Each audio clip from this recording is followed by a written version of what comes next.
सूबाई वज़ीर इत्तलात सिंध शर्जील इनाम मेमन मानसून बारिशों से होने वाले नुकसानात का जायज़ा लेने के लिए सिंध के मुख्तलिफ शहरों के दौरे पर हैं।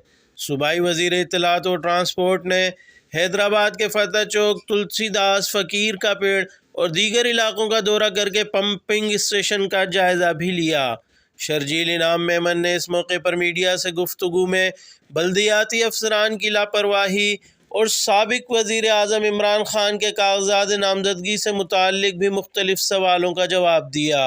सूबाई वज़ीर के हमरा डिप्टी कमिश्नर हैदराबाद गफ्फार सुमरो भी मौजूद थे। शुक्रिया।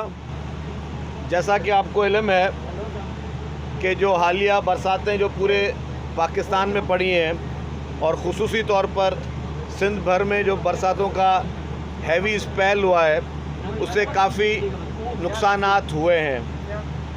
इस वक्त हम लोग हैदराबाद में मौजूद हैं और हैदराबाद में पिछले 3 दिन में अराउंड 250 मिलीमीटर बारिश जो है वो रिकॉर्ड की गई है मुख्तलिफ़ इलाकों में, जिसके बायस शहर भर में जो है वो एक बहुत ज़्यादा पानी जमा हुआ था।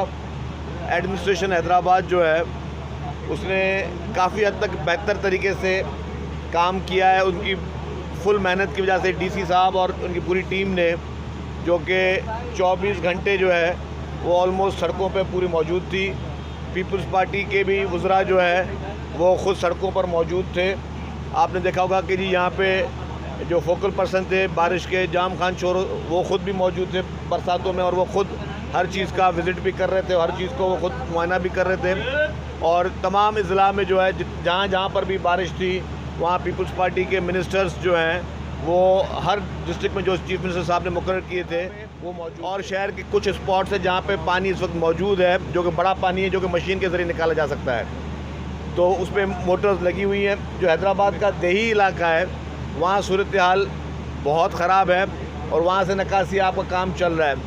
उसमें भी जो एडमिनिस्ट्रेशन हैदराबाद ने फ़ौरी तौर पर मशीनें भेजी, लेकिन क्योंकि वो सारे लो लाइन एरिया होते हैं, एग्रीकल्चर एरियाज़ हैं, एक तो वहाँ पे बहुत बड़ी तादाद में क्रॉप्स को नुकसान हुआ है। मैं समझता हूँ कि जी ये करोड़ों अरबों रुपए की क्रॉप्स हैं जो इस वक्त जो इसको नुकसान हुआ है। और वो ज़मीन का जो ज़रई ज़मीन में पानी जमा होता है वो पानी अगर आप फ़ौरन वाटर कोर्स में डालोगे तो उस पर ब्रीचेस के बड़े चांसेस होते हैं। तो वो एक बहुत ही इस वक्त वो क्रिटिकल कंडीशन है, लेकिन उसके लिए पूरी एडमिनिस्ट्रेशन मौजूद है और सियासी जो हमारे रहनुमा हैं वो भी सारे मौजूद हैं। तो हमारी पूरी प्रायोरिटी ये है कि वहाँ पानी निकाला जाए।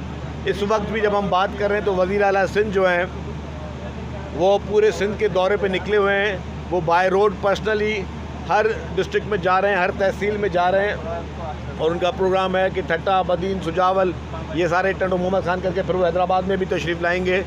तो पूरी हुकूमत की मशीनरी जो है वो इस वक्त पूरे इस नकासियाब को, इस डी वाटरिंग के प्रोसेस को ख़ुद मॉनिटर कर रही है। और जो नुकसानात जहाँ जहाँ पर हुए हैं, काफ़ी लोगों के कच्चे जो घर थे, मकानात, वो गिर गए हैं। और उसके बाद फिर पीडीए में किसी भी टेंट्स वगैरह मंगाए गए हैं और सारा काम हो रहा है। और इस वक्त भी गवर्नमेंट की पूरी मशीनरी मौजूद है, लेकिन जहाँ जहाँ पे नुकसानात हुए हैं वहाँ पे गवर्नमेंट जो है वो कंपनसेट करेगी और मुख्तलिफ तरीके से करेगी, चीज़ पड़ेगी।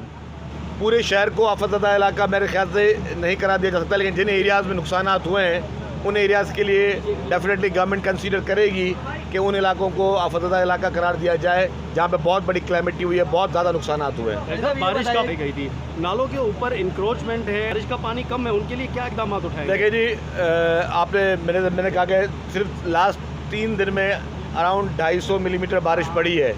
तो उसमें और आप ये भी कह रहे हैं कि जी सड़कों पे बारिश का पानी नहीं है, तो इसका मकसद ये है कि डिप्टी कमिश्नर हैदराबाद ने न्यायती मेहनत के साथ, अनथक मेहनत के साथ डीसिल्टिंग पहले करवाई है और उनकी डीसिल्टिंग की वजह से, उनकी मेहनत की वजह से जो है वो पानी ज़्यादा जमा नहीं हुआ, लेकिन कुछ इलाकों में बहुत ज़्यादा पानी है। जहाँ तक आपका दूसरा सवाल था कि इंक्रोचमेंट के ऊपर, वो मैं आपको क्लियर कर दूं कि अभी मैं 2 बजे मीटिंग कर रहा हूं पूरी एडमिनिस्ट्रेशन के साथ और यहाँ के जितने भी इलेक्टेड रिप्रेजेंटेटिव हैं, चाहे वो MQM के हों, दूसरी पार्टियों के हों, सबसे हम रब्ता का सबको बुलाया है हमने। जी इंक्रोचमेंट कहीं पे भी होगी नालों के ऊपर, चाहे वहाँ पे कोई बहुत बड़ा प्लाजा बना हुआ हो, चाहे कोई बहुत बड़ी बिल्डिंग बनी हुई हो।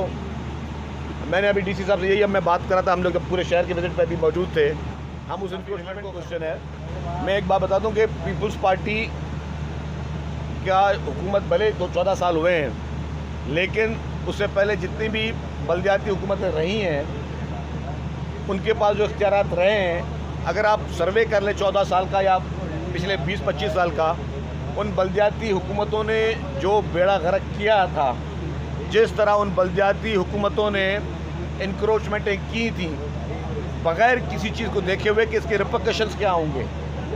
ये नहीं होता कि जी आज मेरा दिल चाह रहा है कि मैं इधर अंडरपास बना दूं और इधर मैं जो है वो ओवरहेड ब्रिज बना दूं या यहाँ पे मैं कोई प्लाजा बना दूं। ये मेरी ख्वाहिशात पे नहीं हो सकता, ये सारा मास्टर प्लान पे हो सकता है। अनफॉर्चुनेटली यहाँ पे जिस तरह की डेवलपमेंट की गई, जिस तरह से वो नहीं देखा गया कि जी यहाँ पे नाले क्या हैं, नालों के ब्लॉकेजेस क्या हैं। ये चीज़ हम कह चुके हैं कि जी हमारी गवर्नमेंट से पहले गवर्नमेंट के अपने इदारे वो नालों पे बने हुए हैं। अब वो सब वो लोग भी डर रहे हैं कि जी इमरान खान को कहीं हम डिस्क्वालीफाई ना करें, कल कोई हमारे नाम लेके हमारे ख़िलाफ़ जो ये ट्रोलिंग करेगा, हमारे ख़िलाफ़ सोशल मीडिया पे जिस तरह गैर मुल्की मुल्कों से जिस तरह मुहिमें चलाई जा रही हैं पाकिस्तान के ख़िलाफ़, पाकिस्तान के इदारों के ख़िलाफ़, तो हर इंसान को वो इस वक्त प्रेशर में डालने की कोशिश कर रहा है। लेकिन मेरी ये गुजारिश होगी कि एस जैसे शख्स से के प्रेशर में आने की कोई ज़रूरत नहीं है। इमरान खान कोई तोप चीज़ नहीं है। जो कानूनी तरीका है, कोई गैर कानूनी तरीका ना किया जाए, जो कानूनी तरीका है कानूनी तरीका इख्तियार किया जाए। ये आसमान से उतरा हुआ लाडला नहीं है, ये लाडला 3.5 साल रहा है इस मुल्क का। अब मज़ीद इसको लाडले वाली ट्रीटमेंट नहीं मिलनी चाहिए। जो कानूनी तरीका